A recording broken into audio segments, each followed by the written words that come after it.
ராசி அன்பர்களே, மீனராசி அன்பர்களுக்கு நான் இப்போ சொல்லக்கூடிய ஒரு விஷயம் மிகப்பெரிய ஒரு அற்புதமான செயல் அப்படின்னே சொல்லலாம். வரக்கூடிய காலங்களில் உங்களுக்கு எல்லாருமே நல்ல காலம் பிறக்குது அப்படின்னு சொல்லியிருப்பாங்க. ஆனால் நான் சொல்லக்கூடிய விஷயம் உங்களோட லைஃப்லேயே ரொம்ப முக்கியமான ஒரு நாட்களில் இந்த நாட்களும் ஒன்று அப்படின்னு தான் சொல்லணும். இந்த நாட்களில் நீங்கள் எச்சரிக்கையாகவும் இருக்கணும். ரொம்பவே எப்படி ஒரு விஷயம் நடக்குது அப்படின்னா அதுக்கு நீங்கள் எவ்வளோ முன்னெச்சரிக்கையாக இருக்கணும் அந்தளவுக்கு முன்னெச்சரிக்கையாக இருக்கணும்.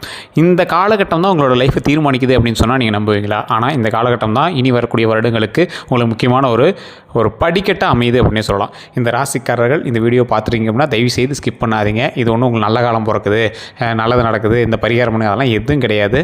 இந்த காலகட்டம் உங்களுக்கான படிக்கட்டிற்கான காலகட்டம். இப்போ நீங்கள் திறக்கக்கூடிய கதவானது உங்களுடைய வாழ்க்கை எந்த திசையில் போகணும் அப்படிங்கிறதுக்கான பாதையை வகுத்து கொடுக்கக்கூடிய ஒரு அற்புதமான பாதை தான் இந்த நாட்கள். ஸோ இந்த நாட்களில் நீங்கள் எதை செய்யக்கூடாது, உங்களுக்கு எப்படி இருக்க போகுது, எதெல்லாம் நீங்கள் பார்த்துருக்கணும் அப்படிங்கிற எல்லா விஷயத்தையும் நம்ம பார்க்க போகிறோம். ஸோ இந்த ராசிக்காரர்கள் தயவு செய்து இந்த வீடியோ ஸ்கிப் பண்ணாமல் பாருங்கள். அதே போல் நிறைய பேர் ஜோதிடம் பார்க்கணும்னு ஆசைப்படுறீங்க. நீங்கள் லோக்கல் ஜோதிடம் பார்க்கலாம். லோக்கல் ஜோதிடத்தை பார்த்து உங்களுடைய தசாபுத்தி எப்படி இருக்குன்னு செக் பண்ணிக்கோங்க. மீனராசிக்கு எல்லாருக்குமே நல்லா இருக்குங்க. ஆனால் மீனராசியில் ஒரு சிலருக்கு மட்டும்தான் கொஞ்சம் ஓரளவுக்கு இருக்குது அப்படின்னா அது உங்களுடைய தசாபுத்தி தான் உங்களுக்கான காரணம் அப்படிங்கிறத நீங்கள் ஃபஸ்ட்டு மனசில் தெரிஞ்சுக்கணும். அதே போல் உங்களுடைய மாந்தி எப்படி இருக்குது, உங்களுடைய முன்னோர்களுடைய சாபங்கள் மூலமாக உங்களுக்கு ஏதாவது பிரச்சனைகள் ஏற்பட்டிருக்கா, பூர்வீகத்தில் உங்களுக்கு செட் ஆகுமா அப்படிங்கிறது எல்லாத்தையுமே தெரிஞ்சுக்கிட்டு தான் நீங்கள் ஜாதகம் பார்க்கணும். அதெல்லாம் ஜாதகம் பார்க்கும்போதே சொல்லலை அப்படின்னா நீங்கள் கேட்டு அந்த விஷயத்தை கேட்டு தெரிஞ்சுக்கோங்க. இல்லை சார் எனக்கு அவ்வளோ வெளியே கொடுத்து எனக்கு ஒரு பெரிய இது இல்லை அப்படிங்கிறவங்க கீழே டிஸ்கிரிப்ஷனில் நம்பர் கொடுத்துருங்க. அந்த நம்பருக்கு நீங்கள் ஃபோன் பண்ணி தெரிஞ்சுக்கலாம். ஃபேஸ்புக்கில் பார்த்துருக்கீங்க அப்படின்னா ஸ்க்ரீன்லேயே நம்பர் ஓடிட்டுருக்கு. இந்த ராசிக்காரர்கள் ஒரே ஒரு விஷயத்தை நல்லா பாயிண்ட் அவுட்டாக நோட் பண்ணிக்கோங்க. இந்த மீனராசியை பொறுத்த வரைக்கும் மீனராசிக்கு அப்படின்னு உரிதான பல தெய்வங்கள் இருக்காங்க. எல்லா ராசியிலையுமே ஒவ்வொரு தெய்வங்கள் வணங்குவாங்க. ஆண் தெய்வம் பெண் தெய்வம் வணங்குவாங்க. மீனராசியில் பிறந்தவங்க மட்டும் ஒரு விலங்கும் மனிதனும் சேர்ந்து இருக்கக்கூடிய ஒரு தெய்வத்தை வணங்குனீங்க அப்படின்னா டபுள் ஆற்றல் உங்களுக்கு கிடைக்கும். இது நிறைய பேருக்கு தெரியாத ஒரு விஷயம். வராகியம்மன் எவ்வளோ ரொம்ப ஒரு சக்தி வாய்ந்த தெய்வமாக கருதப்படுது அப்படின்னு உங்களுக்கு தெரியுமா? இரு வகையான உயிர்கள் சேர்ந்து ஒரு வகையான உயிராக பிரபஞ்சத்தில் ஒலிக்கக்கூடிய மிகப்பெரிய சக்திகளை ஒன்றடக்கிய தெய்வம் வராகி. ஸோ இன்றைக்கி மட்டும் கிடையாது, தஞ்சை பெரிய கோயிலே பார்த்திங்கன்னா வராகிக்கு தான் முதல் பூஜை. நிறைய பேர் தெரியுமா என்னன்னு தெரியல. சோழர்கள் வழிபட்ட தஞ்சை பெரிய கோயில் இன்றைக்கும் பார்த்திங்கன்னா அக்னிமூலையில் வராகியம்மன் ஆலயம் இருக்கும். அந்த ஆலயத்தில் ஃபஸ்ட்டு வராகியம்மனுக்கு பூஜை பண்ணிய பிறகு தான் உள்ளே இருக்கக்கூடிய மற்ற தெய்வங்களுக்கு பரிவார தெய்வங்களுக்கு எல்லாத்துக்குமே பூஜை நடக்கும். ஸோ அந்தளவுக்கு வராகிக்கு ரொம்ப பெரிய பவர். கன்னிமார்களில் ஒன்று, கன்னிமார்களில் ஒரு தெய்வம் வராகி. ஸோ இது நிறைய பேர் தெரியாத ஒரு விஷயம். ஏன்னா இரண்டு விஷயங்கள் இருக்கக்கூடியது. ஒன்று மிருகத்தினுடைய உடம்பும் மனிதனுடைய உடம்பும் சேர்ந்து இருக்கக்கூடிய ஒரு விஷயம். அதே மாதிரி தான் நீங்கள் நரசிம்மர் வழிபாடு பண்ணுவீங்க. நரசிம்மர் வழிபாடு பண்ணும்போது மிகப்பெரிய ஆற்றல் சக்தி வாய்ந்த தெய்வம் நரசிம்மர். ஸோ அந்த மாதிரி பல தெய்வங்கள் உள்ளடக்கியது இந்த மீனராசி அப்படின்னு சொல்லலாம். மீனராசி இந்த மாதிரி தெய்வங்கள் வணங்குனீங்க அப்படின்னா உங்களுக்கு இன்னுமே டபுள் மடங்கு பூஸ்டப் ஆகும். சார் அது ஓகே, இப்போ நீங்கள் ஒரு முக்கியமான பாயிண்ட் சொல்ல வந்தீங்களா, அந்த பாயிண்ட் பற்றி சொல்லுங்கள் அப்படின்னு கேட்குறவங்களுக்கு இப்போ நான் சொல்கிறேன் கேட்டுக்கோங்க. மீனராசி என்பர்கள் எப்பேற்பட்ட ஒரு தொழிலை நீங்கள் ஆரம்பிச்சிங்க அப்படின்னாலும் தற்போதைய நிலைமையில் யோசித்து பண்ண வேண்டிய ஒரு காலகட்டம். இந்த காலகட்டம் உங்களை எப்படி திருப்போம் அப்படின்னா ஆசை அதிகமாக உங்கள் மேலே ஏற்ற பார்க்கும். உங்கள் மேலே ரொம்ப அதிகமாக ஆசை காட்ட வைக்கும். ஒரு விஷயத்தில் போய் உங்களை மாட்ட வைக்கும். இந்த காலகட்டம் நிறைய பேர் நீங்கள் 15 to 20 நாள் உங்களை நிறைய விஷயத்தின் மேலே ஆசை அதிகமாக பட வைக்கும். அந்த ஆசை அதிகமாக நீங்கள் வைக்கிறதுனால ஒவ்வொரு மேலேயும் ரொம்ப டீப்பாக போவீங்க. அந்த டீப்பாக போகிற காரணம் உங்களை அப்படியே மைண்டை டைவர்ட் பண்ணும். நீங்கள் இவ்வளோ பணம் போடு, இந்த விஷயத்தில் போட்டால் டபுள் மடங்கு லாபம் கிடைக்கும், இந்த இடத்துல லேண்டில் காசு போட்டால் அதிக மடங்கு லாபம் கிடைக்கும். அது மாதிரி ஒரு சின்ன சின்ன சிக்கல்களில் உங்களை போய் மாட்ட வைப்பாங்க. வேலைக்கு பணம் கட்டினீங்கன்னா வாங்கி கொடுப்பாங்க. ஸோ இந்த மாதிரி இதில் பணம் போடுங்க, டபுள் ஆகும், ட்ரிபிள் ஆகும். அது போட்ட கொஞ்ச நாள் உங்களுக்கு இந்த ஒரு விஷயம் எப்படி இருக்கும் அப்படின்னா ஒரு டபுள் மடங்காக கிடைக்கும் அப்படின்னு சொல்லிடுவாங்க. உங்களுக்கு ஸ்டார்டிங்கில் கொஞ்சம் கிடைக்க ஆரம்பிக்கும். அதற்கு பிறகு அதனால் சில மாதங்கள் சில வருடங்கள் கழித்து ஃபீல் பண்ணுற மாதிரி இருக்கும். அடடா அப்படிங்கிற மாதிரி நீங்கள் ஃபீல் பண்ணுற மாதிரி அந்த மாதிரி ஃபீலிங்ஸே வரக்கூடாது அப்படின்னா இப்போ நீங்கள் கொஞ்சம் கரெக்டாக இருந்தீங்க அப்படின்னா போதுமானது. லக்ஸூரியான கார் வாங்க வைக்கும். அதுக்கு இஎம்ஐ கட்ட முடியல அப்படிங்கிற மாதிரிலாம் நடுவில் உங்களுக்கு தோண வைக்கும். ஸோ இந்த மாதிரி விஷயத்தெல்லாம் கொஞ்சம் பார்த்துருங்க. அதே மாதிரி தொழிலில் முன்னேறக்கூடிய ஒரு காலகட்டம் அப்படிங்கிறனால தொழிலில் நல்ல முன்னேற்றத்தை கொடுங்க. தொழிலில் எந்த அளவுக்கு நீங்கள் முன்னேறி வரீங்களோ அந்தளவுக்கு கடவுளினுடைய அருளும் அதனுடைய ஆசையும் உங்களுக்கு ரொம்பவே நிலைப்பாடாக இருக்கும். இந்த ராசிக்காரர்கள் எப்போதுமே குலதெய்வத்தினுடைய ஆற்றல் அதிகம்.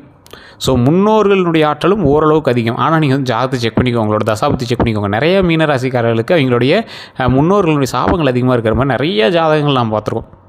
ஸோ அதெல்லாம் நீங்கள் செக் பண்ணிட்டு சாபங்கள் இருந்தது அப்படின்னா சரி பண்ணிடுங்க. சாபங்கள் இல்லாத ஜாதகங்கள் நிறையாவே இருக்குது, அதுவுமே நம்ம பார்த்துருக்கோம். ஸோ அப்படி இருக்கிறவங்களுக்கு உங்களுக்கு நிறைய விஷயங்கள் தடையாகுது அப்படின்னா உங்களுக்கு முன்னோர்களுடைய பிரச்சனைகள் ஏதோ இருக்குது அப்படின்றத அதை சரி பண்ணிக்கோங்க. எந்த மாதிரி விஷயத்தில் தடையாகும்? உங்களுக்கு திருமணத்தில் ஏதாவது பிரச்சனை நடந்திருக்கா, குழந்தைகள் விஷயத்தில் ஏதாவது பிரச்சனை நடந்திருக்கா, இல்லை வேறு ஏதாவது இருப்பிடத்தில் ஏதாவது பிரச்சனை நடந்திருக்கா, இல்லைனா உடல் ரீதியான உபாதைகள் ஏதாவது இருந்திருக்கா? ஒரு இடத்துக்கு போனால் அந்த மாதிரி தோணும் சார், வேறு இடத்துக்கு போனால் கொஞ்சம் நல்லா இருக்குது அப்படிங்கிற மாதிரி இருக்கும். உடல் ரீதியான விஷயங்கள் இது மீனராசிக்கு மட்டும் இல்லை, எல்லா ராசிக்காரர்களுமே இதை நோட் பண்ணிக்கோங்க. ஒரு இடத்துக்கு போனால் ஒரு மாதிரி இருக்கும், வேறு இடத்துல நீங்கள் மாறி இருந்தீங்க அப்படின்னா சரியாக இருக்கும். அப்படின்னா அது இடத்த மட்டும் குறிக்கல, உங்களுடைய பூர்வீகத்தையும் குறிக்குது அப்படின்னு அர்த்தம். இல்லை சார் வாடகை வீட்டில் தான் இருக்கும் அப்படின்னா அது உங்களுடைய வாஸ்து பிரச்சனையை குறிக்குது அப்படின்னு அர்த்தம். இது நிறைய பேர் தெரியறதில்ல. அதே போல் உங்களுடைய ஜாதகத்தை ஃபஸ்ட்டு செக் பண்ணிக்கோங்க. எந்த காலகட்டத்தில் உங்களுக்கு நன்மைகள் பிறக்க இருக்குது, அந்த காலகட்டத்தில் உங்களுக்கு நன்மைகள் பிறக்கக்கூடிய காலகட்டத்திலும் உங்களுக்கு ஒரு மாதிரி இருக்குது, இன்னும் செட் ஆகலை சார், அந்த நன்மை இன்னும் கிடைக்கல அப்படின்னா உங்களுடைய முழுமையான ஜாதகத்தை செக் பண்ணுங்கள். உங்களுடைய கூட இருக்கக்கூடிய மற்ற நபர்களுடைய ஜாதகத்தை செக் பண்ணுங்கள். காரணம் என்ன அப்படின்னா, மீன ராசிங்கிறது ஒரு ஒற்று ராசி மாதிரி அப்படி சொல்லலாம். தனித்துவமாக செயல்படக்கூடிய ராசிகள் அல்ல. ஒரு முக்கியமான சில ராசிகள் வந்து உங்களோட பலமான ராசி பக்கத்தில் இருந்துச்சு அப்படின்னா அதோட ஜாதகம் தான் செல்லும். இப்போ உங்களோட மகனோ மகளோ உங்களுடைய மனைவியோ கணவனோ இருக்காங்க அப்படின்னா அவங்களோடது உங்களோட கொஞ்சம் வலுவான ஜாதகமாக இருந்துச்சுன்னா அதுதான் செல்லும். ஸோ உங்களுக்கு நல்ல நேரம் பிறக்கும்போது அவங்களுக்கு கொஞ்சம் ஒரு மார்க்கமாக இருந்துச்சுன்னா அதுதான் உங்களுக்கு ஒரு மாதிரி பண்ணும். அதே உங்களுக்கு கொஞ்சம் டல்லாக இருக்கும்போது அவங்களுக்கு கொஞ்சம் நல்ல நேரமாக இருந்துச்சு அப்படின்னா நல்ல நேரம் தான் நமக்கு வந்து செல்லுபடியாகும். ஸோ இது மாதிரி வந்து நல்ல நேரம் வந்து நமக்கு செல்லுபடியாகணும் அப்படின்னா உங்களுடைய வீட்டில் இருக்கிறவங்களுக்கும் ஜாதகத்தை செக் பண்ணணும். அப்படி இருக்கிறவங்க கிட்ட தான் நீங்கள் வந்து கரெக்டான ஒரு பொருளை கொடுத்தோ இல்லை கிரையம் பண்ணுறதோ இல்லை எந்த ஒரு விஷயம் பண்ணிங்க அப்படின்னா ஆட்டோமேட்டிக்காக நன்மை நடக்குது. தொழில் பண்ணக்கூடிய இடத்துல கூட இந்த விஷயத்தை பார்க்குறாங்க. நிறைய பேர் நீங்கள் நோட் பண்ணிங்களா என்னன்னு தெரியல, பெரிய பெரிய நிறுவனங்களில் ஒரு முக்கியமான போஸ்ட்டில் இருக்கிறவங்களாம் வந்து ஜாதகத்தை செக் பண்ணிக்கிறாங்க. அவங்களுக்கு மட்டும் தான் பதவியே கொடுப்பாங்க. நிறைய பேருக்கு நீங்கள் தெரியுமா என்னன்னு தெரியல. இந்த ராசி வெல்லும், இந்த ராசி கரெக்டாக இவங்களை அந்த இடத்துல உட்கார வச்சா நிறைய வருமானம் நமக்கு கிடைக்கும், அப்படி இருக்கிற ராசி மட்டும் இந்த இடத்துல உட்கார வைப்பாங்க. இது நிறைய பேருக்கு தெரியறதில்ல. இப்போ நீங்கள் தெரிஞ்சுக்கோங்க. அதே போல் கூட்டு தொழில்கள் பண்ணக்கூடிய மீனராசிக்காரர்கள் ஓரளவுக்கு ஜாகிரதையாக இருக்கக்கூடிய நேரம். கூட்டு தொழில்கள் பண்ணும்போது உங்களுக்கு வந்து பார்ட்னர் மூலமாக சின்ன சின்ன சலசலப்புகள் இருக்கிற வாய்ப்புகள் அதிகமாக இருக்குது. தொழில் பண்ணக்கூடியவர்கள் கொஞ்சம் பார்த்து பொறுமையாகவே பண்ணலாம். இந்த டைம் வந்து லேண்டு அந்த மாதிரி விஷயங்கள்லாம் போட்டிங்க அப்படின்னா கொஞ்சம் லாக் ஆகி நிற்கும். ஒரு 3-4 மாதங்கள் வந்து உங்களுக்கு வந்து இழுத்து பிடிச்சி தான் வந்து எந்த ஒரு தொழிலுமே வந்து கை கொடுக்கும். அதே மாதிரி வண்டி வாகனங்களும் கொஞ்சம் பார்த்து பண்ணக்கூடிய ஒரு காலகட்டம் தான். திடீர் கரையம்லாம் எதுவும் பண்ணாதீங்க. அது கொஞ்சம் பார்த்து பொறுமையாகவே பண்ணுங்கள்.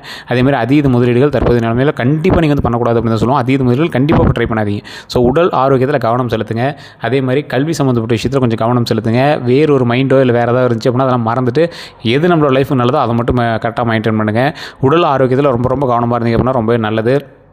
தொழிலில் முன்னேற்றம் ஆகக்கூடிய டைமு கந்திஷ்டி படாமல் பார்த்துக்கோங்க, அது ரொம்பவே நல்லது. அதே மாதிரி தொழில் எந்தளவுக்கு நீங்கள் முன்னாடி போகிறீங்களோ அந்தளவுக்கு பார்ட்னர்ஸ் வந்து நீங்கள் கொஞ்சம் கரெக்டாக மெயின்டைன் பண்ணிக்கணும். உங்களுக்கு கீழே வேலை செய்கிறீங்களே நீங்கள் வந்து கரெக்டாக மெயின்டைன் பண்ணிக்கணும். அதே மாதிரி வண்டி வாகனங்களில் கொஞ்சம் கவனமாக இருக்கும். வண்டி வாகனங்கள் ஓட்டுறீங்க அப்படின்னாலும் சரி, அல்லது வேறு ஒருவருடைய வாகனங்கள் நீங்கள் எடுத்து ஓட்டுறீங்க அப்படின்னாலும் சரி, உங்களோட பேரில் இருக்கிற வாகனங்கள் வேறு யாராவது ஓட்டுறாங்கனாலும் சரி, அதாவது ஒரு எக்ஸாம்பிளுக்கு இப்போ ஓனர் நீங்களாக இருப்பீங்க, வண்டி வந்து வாடகை விட்டுருப்பீங்க, இங்கே வந்து ஓட்டிகிட்டு இருப்பாங்க. ஓனர் நீங்களாக இருக்கும் பட்சத்தில் அவங்க வந்து வண்டி ஏதாவது இது பண்ணியிருக்காங்க அப்படின்னா உங்கள் மேலே வந்து தேவையில்லாத ஒரு இஷ்யூஸ் ஆகிறதுக்கான வாய்ப்புகள் இல்லாமல் பார்த்துக்கோங்க. நீங்கள் உங்கள் மேலே எந்த ஒரு இஷ்யூஸும் ஆகாத மாதிரி நீங்கள் வந்து பார்த்துக்கோங்க. அதுதான் வந்து மெயின். உடல் ஆரோக்கியமாக மன ஆரோக்கியமாக இருக்கக்கூடிய அற்புதமான காலகட்டம் இருக்கக்கூடிய காலகட்டம். ஸோ அந்தளவுக்கு நம்ம வந்து இறை வழிபாடு பண்ணி நம்ம வந்து அதை சரி பண்ணி வச்சுக்கணும்.